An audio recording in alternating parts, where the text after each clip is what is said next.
chères épouses et veuves, je vous salue et vous souhaite un bon séjour parmi nous.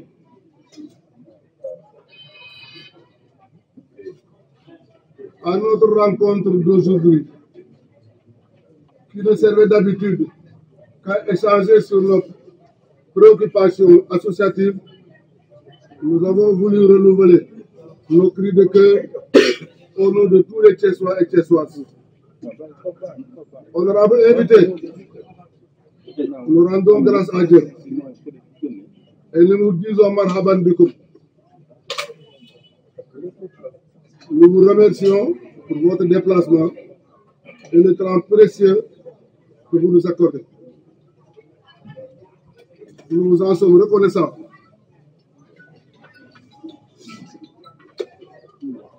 La ville de Thiès est à travers elle, le Sénégal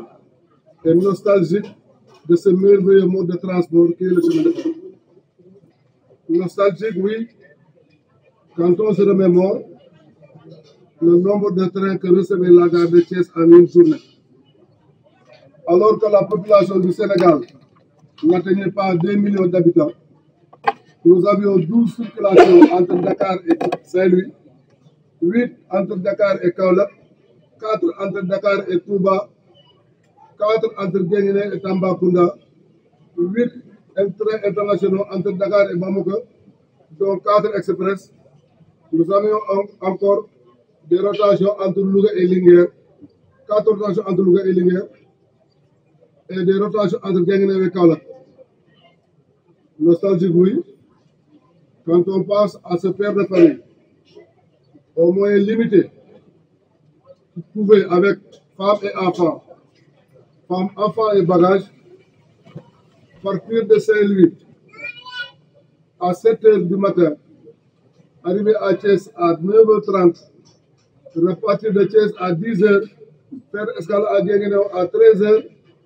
repartir de Guinguinéo et arriver à Tamba à 21 h. En transportant avec lui bagages et tout ce qu'il faut. Pour les initiés, nous avions nostalgie, oui, car nous pensons au nombre de pèlerins que pouvait transporter le train pendant les Magal et les Gamou. Pour les initiés, nous avions le DKT1, le DKT3, le DKT5, le DKRT1, le TT1, le TT3, le TT5, le TKHT1, le TBT1, je parle aux initiés, le SLT1, T2, SLT1, le TBT1, le KT2, le KT1, le GT2, et le retour pour le Magal de Touba, et presque autant pour le Gamou de Tiao. Honorables invités, vous les décideurs, vous les représentants du peuple, écoutez le silence.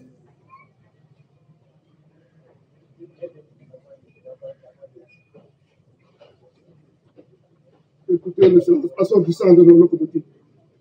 de nos autorails, de nos machines-outils. Et une pensée pour le nombre de familles qui, par effet induit, vivaient grâce au commerce le long des quais, des gares et autres. Décideurs et représentants du peuple, concertez-vous, faites revivre la ville de Thiès, Diourbel, Guinguinéo, Kaffrine, Koungheul, Tambacounda, Kidira, Mékhé, Kell, Ndande, Kébémer, Louga, Koki, Dara, Linguère, Sakal, Pal, Raupoudium, Saint-Louis. Faites que les villages et hameaux qui font partie intégrante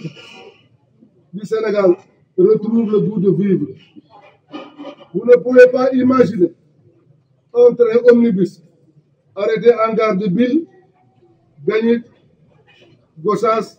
Birkelane, Malem Hodar, Makayo, Koupantoum, Koussanar, Kotiani, Bala, Boyguel Bamba, Saint-Fissa. Si nous voulons freiner l'exode rural vers les grandes villes.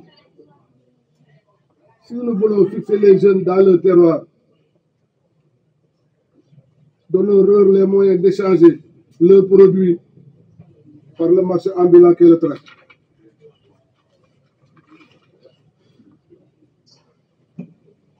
L'équité territoriale, dont on parle assez souvent, peut se réaliser par le brassage qu'offre le train. Faire revivre le train est une justice, un facteur d'équilibre dans le développement économique, culturel et social du Sénégal. Nous pensons que si les moyens ne sont pas à notre portée, ils ne sont pas introuvables. Combien d'autorails, combien d'autobus, combien d'autoroutes, de ponts et d'échangeurs sont sortis de terre? Combien faut-il pour réhabiliter le chemin de fer? L'expertise est à votre portée. Les anciens sont là prêts à vous conseiller, à vous aider à trouver les solutions. Ce cri de cœur que nous lançons au nom de tous les cheminots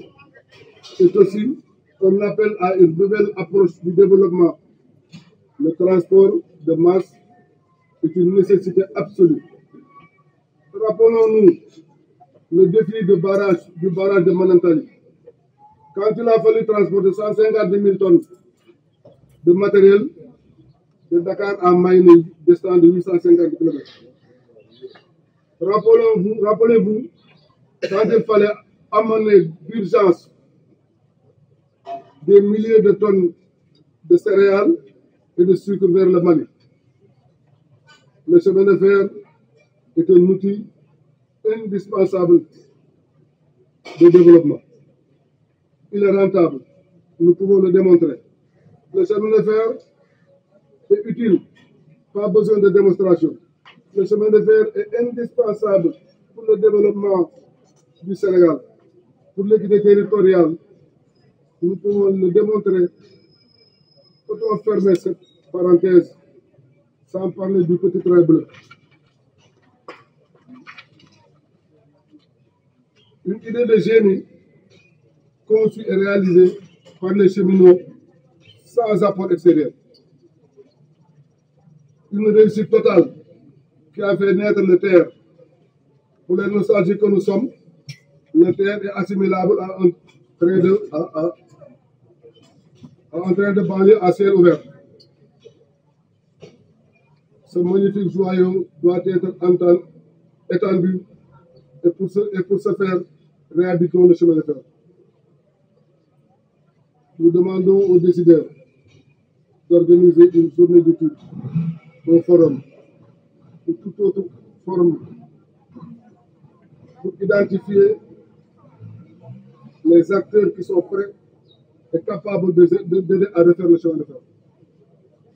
Nous demandons aux autorités, aux représentants de l'État du peuple, à toutes les bonnes volontés qui ont une expertise, une compétence d'organiser des assises du chemin de fer. Encore une fois, nous vous disons merci. Nous vous disons merci d'avoir bien voulu répondre à notre invitation. Merci d'appartenir, d'avoir pris partie à nos travaux. Merci de baisser les maires sur qui nous comptons pour nous échos. Merci, monsieur le maire, parce que nous comptons sur vous, parce que pour vos voix, pour votre héros. Merci aux secrétaires généraux des syndicats qui ont manifesté leur présence. Merci aux frères secrétaires généraux du syndicat GTS qui a tenu à assister à la rencontre. Merci à M. Mamoudou Sen, président de l'association, qui du haut il a plus de 90 ans, mais il a tenu coup avant de rencontrer M. le maire, avant de marquer ses préoccupations de voir, avant d'aller de l'autre côté, au moins à une amorce de la République du chemin de fer. Monsieur le maire, nous comptons sur vous. Je vous remercie. Mon chef de protocole, Pape Mbaye Dieng.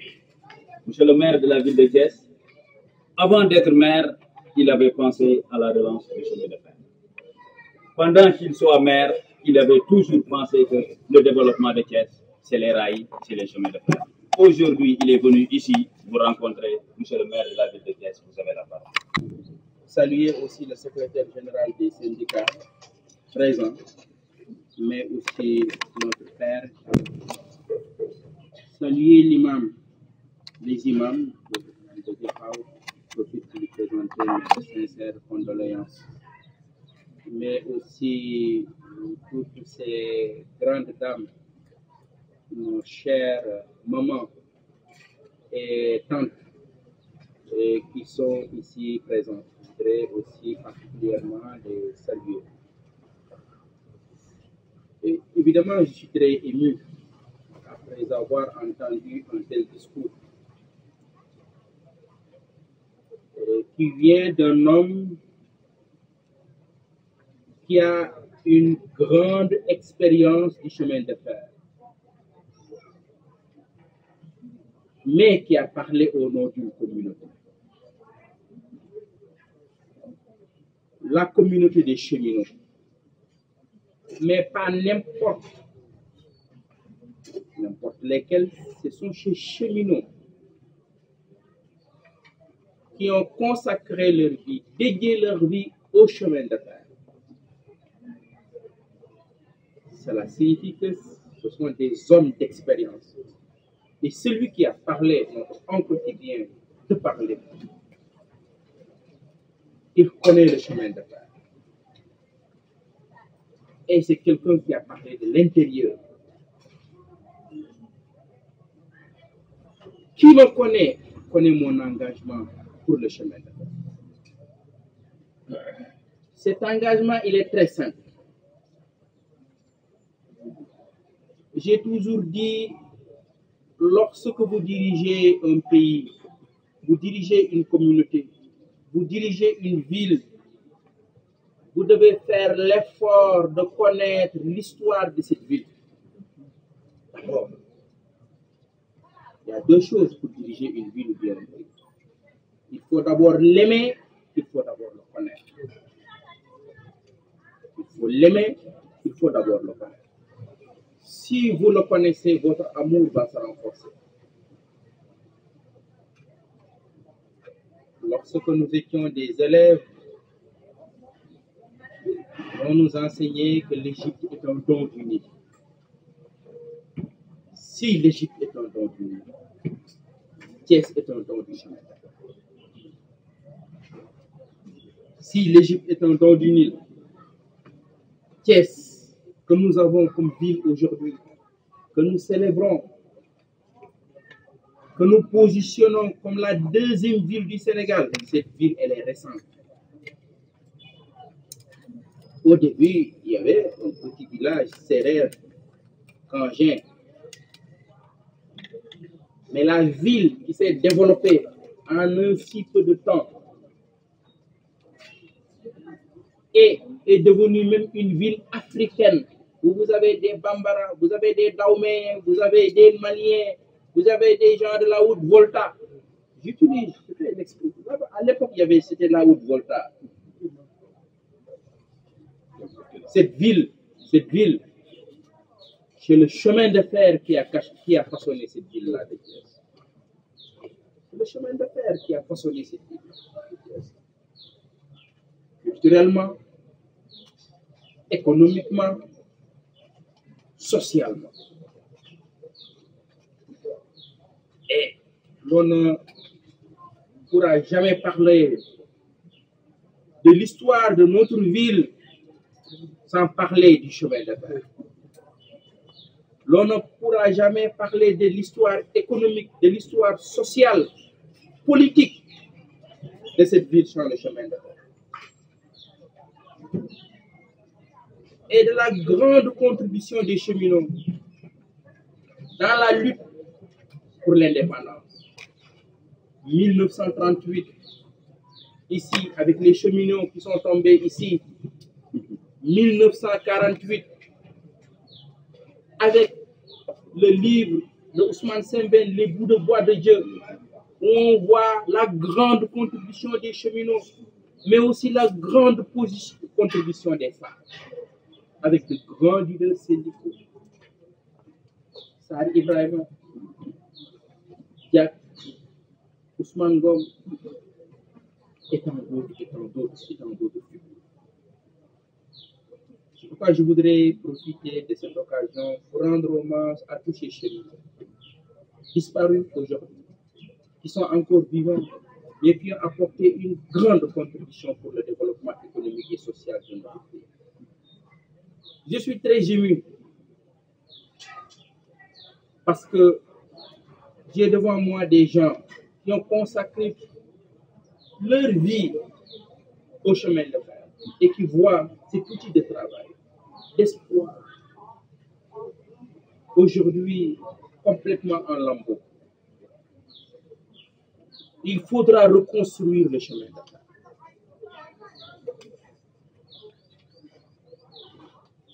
L'on ne pourra jamais assurer le développement économique et social sans avoir un outil comme le chemin de fer. Dans ces pays, on parle beaucoup d'industrialisation. Le chemin de fer précède cette industrialisation. Le chemin de fer est un outil même d'intégration nationale. Oui, c'est un outil d'intégration. Le chemin de fer est un outil diplomatique. Un outil diplomatique aujourd'hui que le Sénégal pouvait utiliser dans la diplomatie au niveau de la sous-région africaine. Et c'est pour vous dire qu'en tant que maire de la ville de Thiès, et vous pouvez me faire votre parrain d'honneur. Je serai à vos côtés.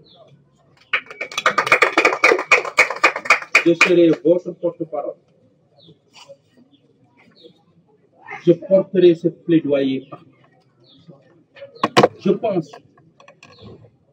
que je n'ai jamais fait de discours officiel sans jamais parler du chemin de fer. Je n'ai jamais accueilli un président de la République sans parler du chemin de fer. Le chemin de fer me tient. Chaque ville a son identité. Chaque ville a son identité. Les villes, c'est comme les humains. Elles naissent, elles grandissent, certaines meurent.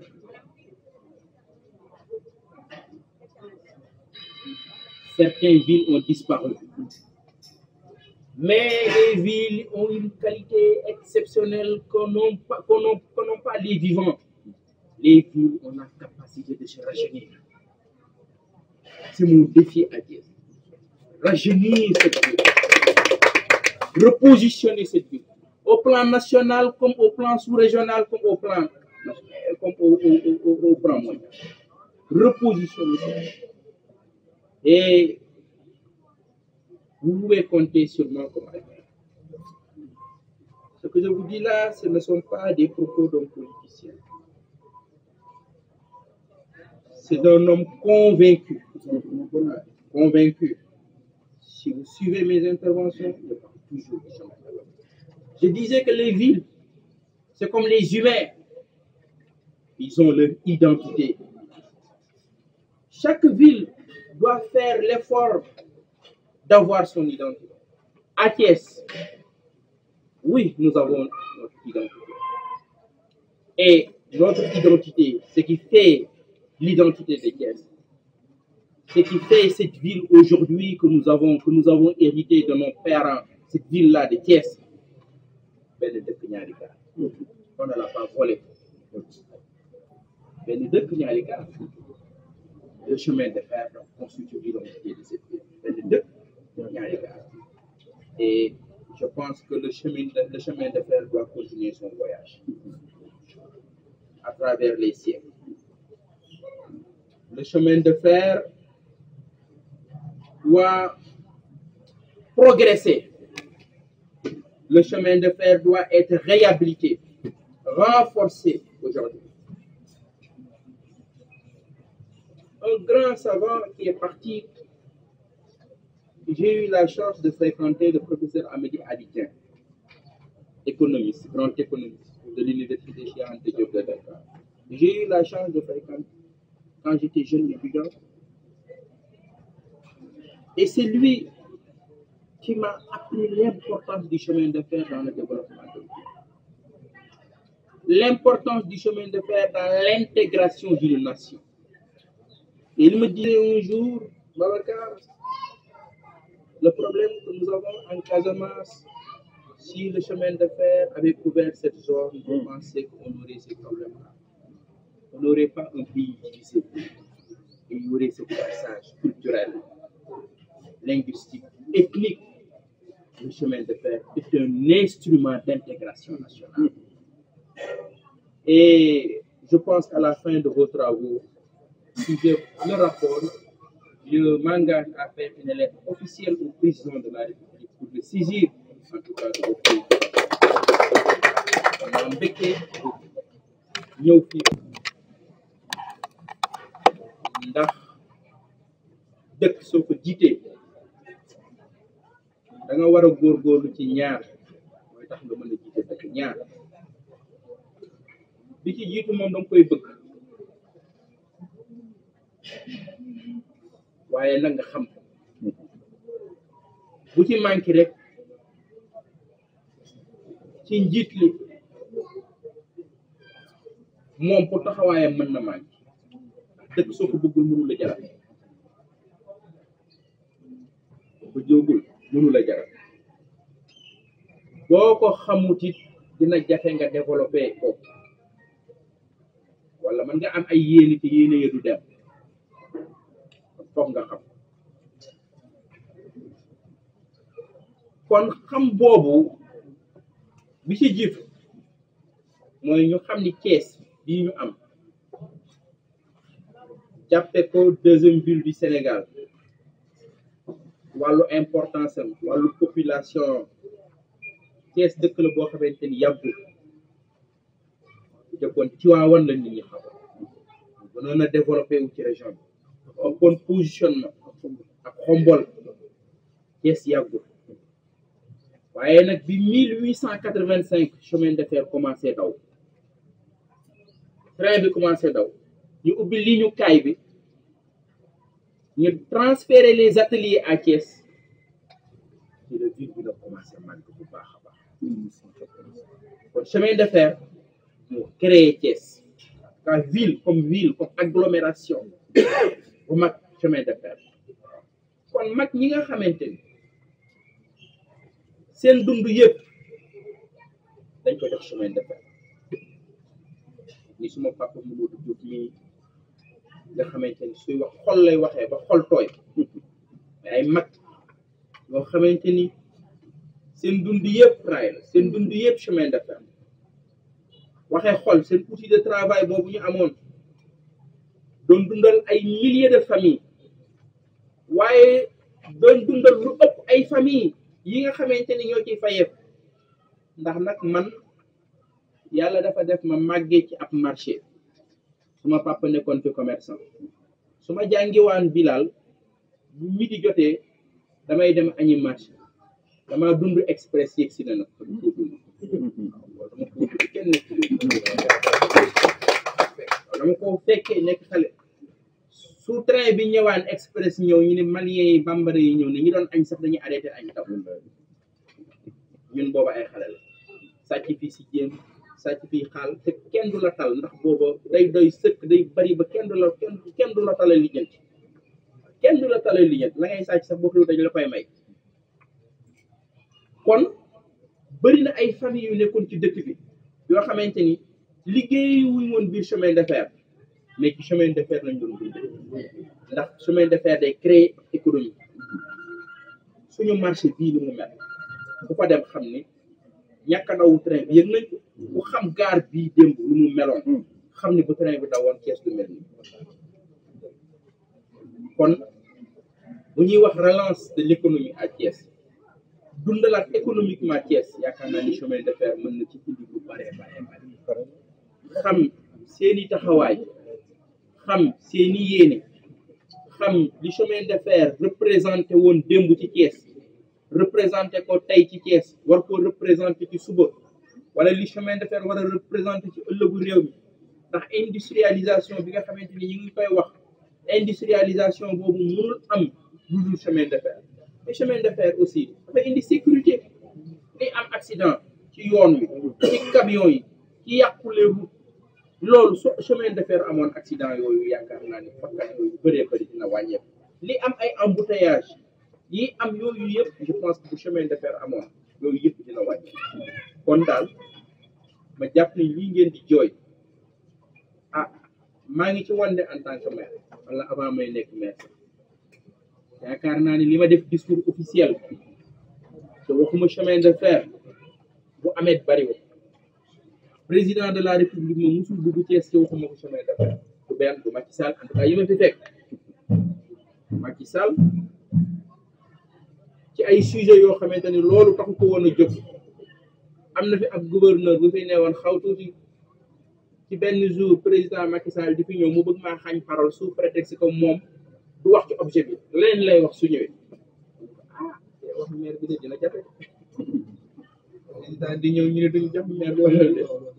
dina jafe de maa ngeen jëli keneen nag mu defal leen discours de bienvenue waaye sama discours de bienvenue maa koy bindi te maa koy prononcer sama bopp te li ma ci bëgg a wax dinaa ko wax te préoccupation Thiès rek li laay wax te préoccupation Thiès chemin de fer daf ci bopp yaakaar naa ni ba président Macky Sall ñëwee wax naa ko waxu chemin de fer président Macky Sall ñëwee wax naa ko waxu chemin de fer donc kon daal ngeen xam ni association bi boole leen ma ci ah dinaa nangu nekk seen parrain d'honneur seen parrain et que seeni conclusion travaux su ma ko jotee dinaa engagé wu def une lettre au président de la République expliquer ko continuer daal porter plaidoyer chemin de fer loolu daal xam naa ne engagement bi sant ñëpp et di gërëm ñëpp vraiment suma xol doy na ci suma wéyjur yi nga xamante ñëpp vraiment def naa leen fi engagement boo xamante ni dul chemin de fer bu am engagement ci chemin de fer rek am nga ko ci Thiès salaamaaleykum du gën a Thiès ndax koo xam ne kii sa préoccupation yëpp loo wax boole ca Thiès te it ku la woo ci mbiru Thiès ku mu doon ak doomu toll ko mu jaral la jóg soo ko waxee yow nangu bu dee xam gi werante wuñu ko ndax nag nit fu mu juddoo te yàlla jox ko am xel mu jànge fa ba tekkee fa di doomi dëkk ba mu sañoon luy développé ci dëkk luy yëkkati dëkk ba jaare ci moom kon yàlla na ko yàlla def suñu xol sedd la commentaire yi du gudd du ñu lëkkeewaat lu yàgg ndax am na fi ñoo xam ne xëy na xam nañu Babacar maa ngi jéggal ci citoyen bi yaay suñu maire waaye am na ci ñoo xam nañu Babacar étudiant d'abord waxuma da nga ñëw tudd Macky Sall dafa existé même du temps du Abdou Diouf du parti socialiste loolu sama kanam kon ku la xam gisee Malick xam Babacar xam ne lu mu la wax ci dëkk Thiès laa bëgg loolu dëgg la ko moom te ku bëgg Thiès nag li wax leer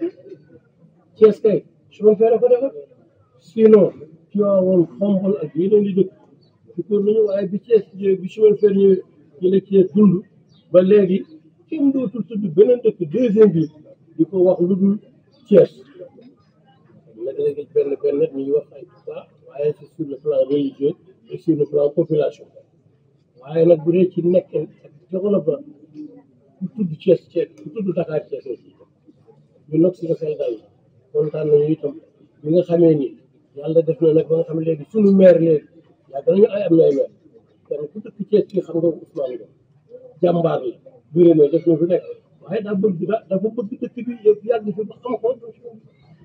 waaye nag juddoo bi dëkk bi yow nag kii bi xam nañu nag dafa am détail yoo xam ne bu ñu tudd waaye yow yaa ko waxal sa bopp boo jógee Belaar doo marché bu mag bi dellu seen kër wëlbatiku tey bi nga am kër laata ngay nag lii ngay wax nga ko laata ngay doon nag kon nag jërëjëf ñu yàlla jàppale yàlla sa yaay mag ñun da suñu xol dal arrêt bi nga wax nag bëggoon nañu ko yéene woon nañu ko waaye laata ñu ko wax sa yow waxal nga ko sa bopp kon fekk si nañ la ci loolu yaakaar naa ni assemblée bi dinañu ko nangul surtout sur l'autorisation du président suñu bàyyi bii nga xam ne suñu mag yii nga xam ne di Mamadou Sène nga xam ne depuis presque 10 heures midi ci kay mag moo xam ne fekk am na 90 ans amul yéene ci yéen saa fonteeg yow loolu moo ko fi xam seen jërëjëf te itam moo di la xamal ni ku amul kóllëre la ak say waajur di ba di sëriñ xabaat sëriñ Maguette Wade di sëriñ ñooñu moom am ñoom ñi ñoo bokk ci ànd ak kuy mag boobu te yow ci ñooñu nga bokk kon nag jërëjëf kon fii du gudd ñoo ngi gërëm nag ñëpp di sant ñëpp di sant itam daal délégation bi nga xam ne ñoo accompagné maire ci introduction bi rafet na mat na te itam wax dëgg yàlla am nañu yaakaar daal te nag yaakaar nag rek nag moom la ñuy dund yàlla bu suñu yaakaar. waaw ñu ngi lay sant nag mention spéciale. jërëjëf kon nag bu ñu guddal ñoo ngi sant ñëpp di gërëm ñëpp te di ñaanal yàlla yal na yàlla defal na jàmm nag yal na yàlla defal na jàmm bu jàmm amee rek lépp am jërëjëf. اهدنا الصراط المستقيم صراط الذين انعمت عليهم غير المغضوب عليهم ولا الضالين. ci barke Kamil bi ñu dëkk wàcce fii avant ñu commencé réunion dañoo wàcce Kamil ba pare pour ñaan yàlla mu dafa ñu jàmm def jàmm ci suñu travaux yi étalel ko ñu ko bëgg yàlla na yàlla def loolu ci barke Kamil. wala rabbi falax min sharri ma xalaq wa min sharri xaasiqin isaa waqab min sharri nafaasaati fil uqad wa min sharri haasidin idaa hasad. أعوذ برب الناس مالك الناس إله الناس من شر وسواس الناس الذي يوسوس في صدور الناس من الجنة والناس. اللهم أنت ربي لا إله إلا أنت أنا عبدك وعدك ما سمحت بنعمتك عليه وأبو بذنبي إنه لا يغفر الذنوب. اللهم أنت ربي ما شاء الله كان ما شاء الله لا حول ولا قوة إلا بالله. أعلم أن الله على كل شيء قدير وأعطى بكل شيء علما. اللهم إني أعوذ بك من شر نفسي ومن شر كل دابة أنت آخذ لا شيء من الناس. وأعوذ فيها سبحانك على مجال فيها سلام فيها السلام والسلام الحمد لله وأنا الحمد لله رب العالمين. ما يمكن ما المدير بدك لا سبحان.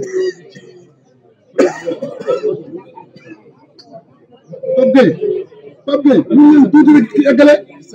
ñu tuuti rek am mbégte lool ci fekk réunion bi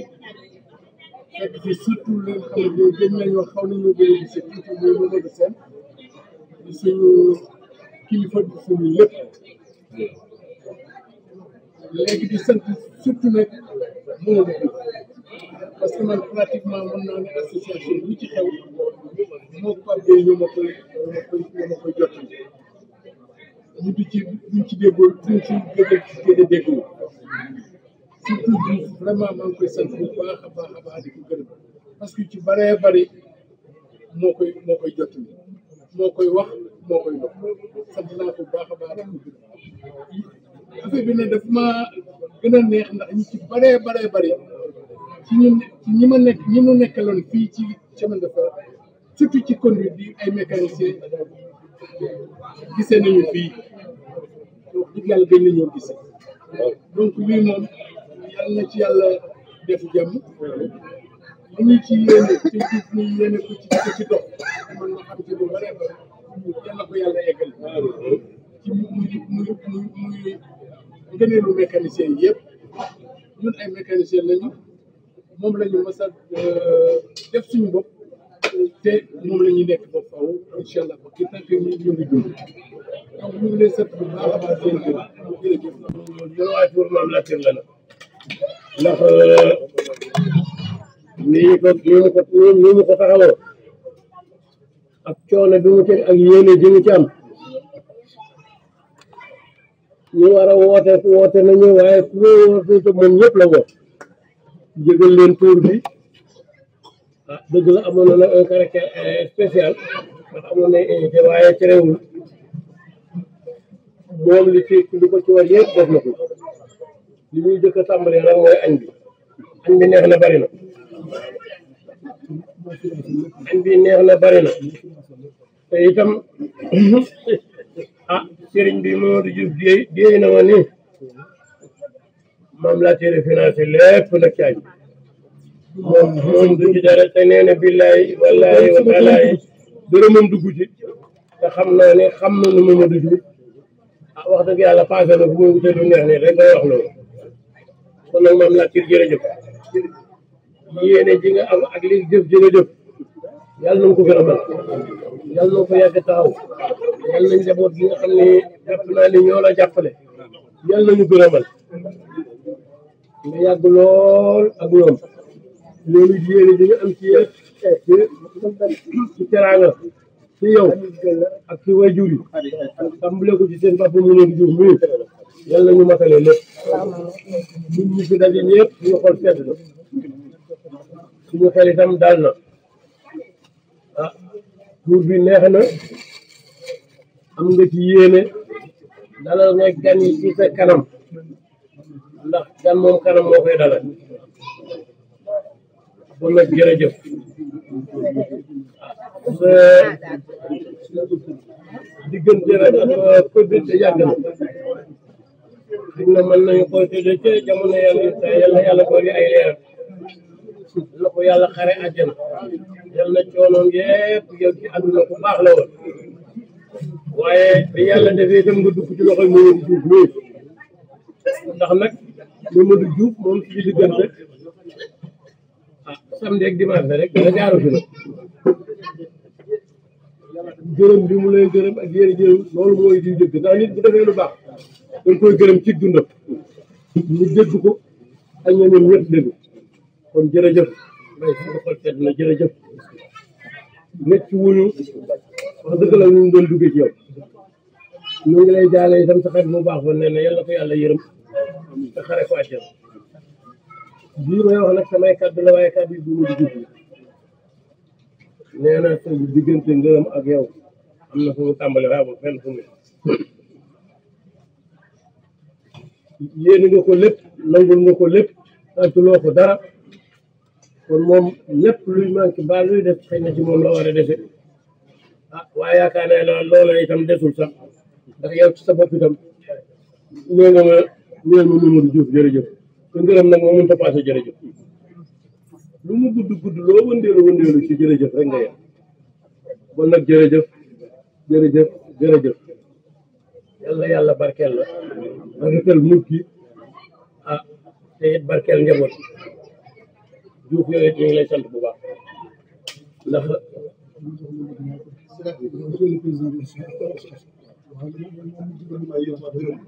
xam ci ñun waaw Doudou waaw kon nag léegi ñun bu ñu santee rek suñu sant tuuti rek ñu yemale ko ci Mamadou Diouf ndax Diouf moo aaye tuur bi waaye yàlla def itam muy président kuréel gi lii nga xam ne moom lañ fi def muy maire bii fi ñëw ñun ñëpp la fi ñëwoon waaye nag bu fekkee ni dëgg yàlla bëgg la dëgg xalaatam la nag moom dëgg la nag duñ ko xalaatee mu doon lu rafet itam taxul mu def ko noonu bañ koo diisoo ndax yàlla moo santaane diisoo na ci ak ñun waaye ñun ñëpp kenn rëccu ci lu maire bi doon ñëwee kon Diouf jërëjëf ñuy dénk da ngay fexe mu yokk ndax ku yokkul yaa wàññi te it kenn ku nekk xam na association bi fi ñu ko jëlee woon xam na fi mu ak ci léegi doon nañu def ay prêt di demi banque di leb di joxe ren ji joxe nañu prêt yoo xam ne demuñu benn banque jot nañu ci waxtu woon ci joxe ko nit ñi may leen di battement ñu commencé fay lépp suñu te loolu yëpp nag ay xalaat la dëgg la am na xalaat xale yu baax sax yu xale yu ko doon xalaat waaye démarche yi ñu doon def yëpp mënoon naa gudd waaye yàlla sottali na lépp ci yow kon jërëjëf kon nag bu ko defee ñu sant mbooloo mi nga xam ne ñoo ñëw si yëpp te di leen masawu coono yi ak toogaay yi xam ne bis bu nekk nag bis yëpp du ñuy bokk yem bii dafa amoon caractère spécial moo tax toogaay bi xaw a guddee nii li ci def nag dañ koy bàyyee ak Mamadou Niang mi nga xam ne moom mooy kër gi di jaxaaw bu dee sant fa muy mën a ak noonu koy xamee man bu ma amoon yéene jéetam du ma ko jekkee noonu kon ñaan jërëjëf kaddu gaa ngi nii ñoo ngi lay sant te di la ñaanal yàlla tey kon am mbégte lool ci teew bii nga teew nag ci ñun tey jii jërëjëf ndax man dégg nañ laa gis te namoon nañu la jërëjëf. ma jàngoon neneen lu mooy loolu yàlla dogal ma dem ba ci ma ab biir ma génn ci dawal saxaat bi dem ca la ma jàngi woon bu loolu moo ma tàggaleeg ma may bëgg nag ci nekk bi ma nekk ak ñoom parce que tey jii gis naa fi ñoo xam ne ñii ay fanweeri at a ngi nii ñii ñeent fukki at a ngi nii gis nañ ñoom ñu nit ñu baax nit ñu am kóllëre nit ñu am sutura parce que métier bi ñu yor mooy dawal saxaar day métier moo xam ni loo am yàgg jëpp ko doon su añ jotee da ngay teg añ bi ñëpp añ su reer jotee da ngay teg reer bi ñëpp reer su tëdd jotee ñëppay tëdd da ngay di def ba nekk ay magasin mu dund ak ñoom ci loolu ay at nag ba bu bëccëg génn jikko jooju moom lañ yor ba tey jikko jooju moo tax ñu taxawal li ñu taxawal tey li ñu taxawal yàlla na leen ci yàlla jàpp li ñu taxawal mooy li nga xam ne nii mooy njariñu Sénégal mooy njariñu Sénégal pourquoi parce que saxaar dafay loo xam ne lii moo mën a naatal dund saxaar mooy li nga xam ne nii moom boole ay xeet kon ñoom buñ toogee ba xëy suba ne ñoom chemin de fer li mu mel tey neexul leen dañ ko bëgg a delloo comme démb yàlla leen ci yàlla jàpp waaye nag naa leen wax léegi lu jafe lay doon pourquoi parce que alal la koy defar te alal ji koy defar ñi ñu jiite ñoo ko mën def mais ñi ñu jiite est ce que ñoom xel nii ñu am ba ñu koy def est ce que ñoom xel moomu ñoom am nañu góobu ko ndax ñii bëgg seen bopp bëgg seen réew moo tax ñu xalaat lii mais ñii ñu jiite est ce que bëgg nañ seen xalaat bëgg nañ seen bopp loolu bëgg nañ seen xalaat loolu defe naa déedéet lu tax parce que dafa jël nañ ci benn terre bi 37 kilomètres 37 kilomètres yi bi def ci 1000 milliards comme ni ñu ko waxee te 1000 milliards yi mooy defar chemin de fer bu doon ne am nañ xel mi ñuy am kon chemin de fer li muy bekk li wax waaye terewul ma leen di ñaanal yàlla lii ngeen subi yàlla leen ko yàlla mën loo yàlla leen ci yàlla jàppale yàlla na yàlla doon seen sutura yàlla na yàlla doon seen teranga ànd bi ngeen ànd yàlla na ko yàlla jàppal bopp loolu dama ko cee boole sama waxi boppam waaye li tax ma yëkkati kàddu bi Mamadou Diouf bii moom ma yóbbante ci soxna dëgg la maag ñoom ñoo nekk doon waaye Mamadou Diouf laa gënoon a nekkal ndax maag Mamadou Diouf dañoo nekk doon xale dëkkandoo maag moom bokk maag moom di jàngandoo école bi ñuy jàngandoo maag moom di jàng ba ma bàyyi ko man dem def ji informatique ñu ñëw chemin de fer fekkantewaat fi mais comme ay doomu ndey di demalante di dikkalante ñu jaar nag fu bare mag su ma jaar ak moom amul kenn ku fi ñu fi nekk ñëpp amul ci kenn ku fa jaar loolu mu wér muy ku baax nag di góor bu ma sëkk di ku ñeme teraanga di ku ñeme dëkk kon bu ma yónnee ci Mame Latyr damay sawar ndax xam naa ne li mu wax dëgg ci moom Mame Latyr dafa jóg ci dundam waaye rëcciwul lu mu joxe ci dundam ndax maam suñu rakk ko yoroon man mii di wax ak yéen seen diggante ñoom ñaar lu ci bari dox na waaye yàlla dogal li ko neex bi yàlla dogalee li ko neex ñoom ñu xool xam ne maam bëgguñu mu génn ci ay yeneen loxo wala mu am benn naqat wala mu am benn coono ñoom ñu jël ko moom nee na maam mu ngi lay sant di gërëm gis na ni nga ko taxawoo yaa def rek ñu wax boo ñëwee da nga jax soog waa këram di duggandoo ak waa këram di génnandoo ak waa këram lépp loo xam ne nii war nga koo def nga koy def ci kër gi bis bi tey bésam la mu xool amul lenn lu ma la mën a fayee mu jël ko indil la ko tey jox la ko wala la ak ay xaritam wala la ak ay mbokkam loolu tax mu di tuub bi fii ci yow mu ne xamal ne xeeb na ko waaye nag yàlla dafa dogal loolu la mën te bu yàlla dogalee mu mën leneen nit danaa def lu raw li nga def ci gàttal nee na mu ngi lay sant mu ngi lay gërëm waaye moom moomu du waxee loolu xëy na li maam dugg ci dundam moo tax mu wax waaye man mi dëkk ak maam bokk ak maam man naa xam kër gi këru teraanga xeet yu mu bokk xeetu teraanga jaxaw bi ñu dëkk kenn yabu leen kenn mun leen fay jàkkal kenn mun leen fay ñaawal lu baax la ñu xam kër gi këru grand place la lépp lu ñu am bokk ñu koy kon bu maam mi lay doon bu meloon neneen moo nuy jaaxal waaye dañuy sant yàlla bi nga xam ne yàlla mel loolu la ko noonu li nga xam ne moo nekk ci kër gi yëpp ci moom ba mel noonu maam yaa baax weesu yaa baax Mamadou Diouf nee na yaa baax yéen ñi nga xam ne nag yéen association bi ñu leen di sant di leen gërëm ndax kat dëgg la xaritu Mamadou Diouf la mécanicien laa woo waaye su leen neexoon it ngeen bon seen biir waaye bu ma ñëwee gis naa nit ñi dañoo yàkkamti woon gis ma muy métti ci man nag man daa baaxul man xam naa ne baaxul ndax ba ñu nekkee sax nekk xale ab tubaab ngeen ba jàppee ko ma dem ci seen bis bu yëfi bopp ak samay ay loxo waaye tey jii yàlla def na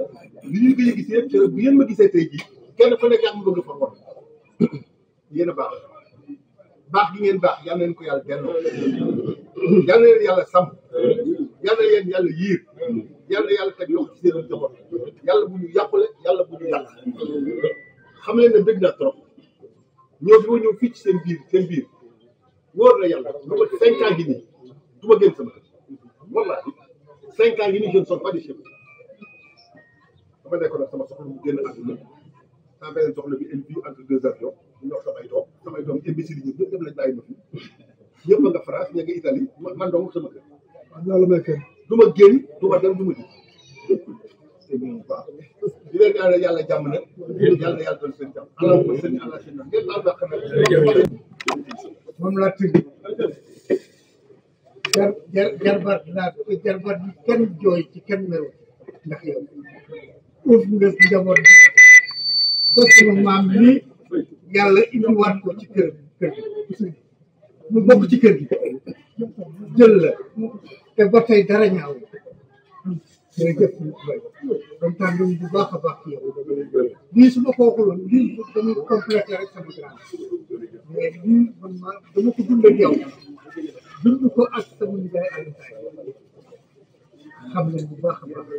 xale yi ñu ngi lu ñu rappelé jox ma man maay seen jàmbaar waaw maay seen jàmm lu ñu jot rek jox ma ajee nga ne dafa demoon ba Umba indil ma jàllaa bi bu rafet mu nga nekk sama kër ba léegi ñu jërëjëf Ndeye ci def yàlla ci yàlla wasal barke loo bëgg yaa ko xam yàlla ko yàlla def ci daraja na di leen sant maa ngi leen di gërëm di leen nuyu di leen sant kàddu gi may jël nag Malick mii toog di suma nijaay di rakk Diouf moo ma ne maa ko waxoon nee na yéen famille yu dawalkat saxaar yi ak famille yu Mame Latir soxnaam nañu xam ne famille bi gërëm nañ la parce que gërëm bi jiitu mooy en 1973 bi dañuy baasu Makka sa maam Moussa la ko jox mu dem Makka te loolu bu amee man personnellement man ni jabar sama moom Astou Ndiaye laa koy gërëmee sama moom Astou Ndiaye gisuma jigéen di ko gën man en tout cas man personnellement parce que li firnde bi mooy di ko yàlla yóbboo laa mos a gis sama maam Moussa ay ronko ñum tuur mais kii sama soxna mag la mais gërëm naa ko nag ñëpp xam ne gërëm naa ko loolu man laa seede loolu parce que maa ko fekkee kon Diouf xamal ne famille bi ñoo ngi lay gërëm moom ci boppam tuddee na sama yaay doom mooy ki doon joxe bonbon bi nii su tuddoo yaay rek mu jëloon sama yaay aussi parce que yaayam dafa teel a gaañu mu jëloon sama yaay def ko comme yaayam lépp lu mu xewle ci Balnaak Bintaak Mame Latir rek yëpp Mame Latir mi indi na ko ba ci kër ga pour wane ne fonk na suma yaay kon dinañ la seede loolu kon soxnaam yëpp Mame Latir nag moo xewle mais soxnaam yëpp ñu la ñuy gërëm Malick loolu je tenais à le dire au nom de la famille parce que fu famille bi xewle même bi kooñe gaañoo magu kii moom moo taxawu déglu moo ko taxaw kon ñun suñ feete nga kon nag yow yàlla na yàlla fay ci gàttal la waaw ne pas dire en longueur mais je tenais à le dire waaw yéen ñi nga xam ne nag yéenay ay promotionnaire am ñoom jibi mii doomu Babou Ndour la doon denc Baba Ndouss sama xarit Ndiaye Souley la c'est des amis intimes kon ci yow ci kër nga bokk Ngouda suñu mag nga kon daal ñun ñëpp daal famille bi yow sama jarbaan nga waaw yow seen am sama jarbaan nga yow non c'est-à-dire moom biñ ko jëlee aiguille la woon mais bu ko conduite moo taxoon moom mu saxoon ci ñun kon nag man aussi je tenais à le dire xale bu baax nga comme ambition nga kon yàlla la yàlla fay waaw ngeen baal ma àq la gërëm naa ñëpp nag ñëpp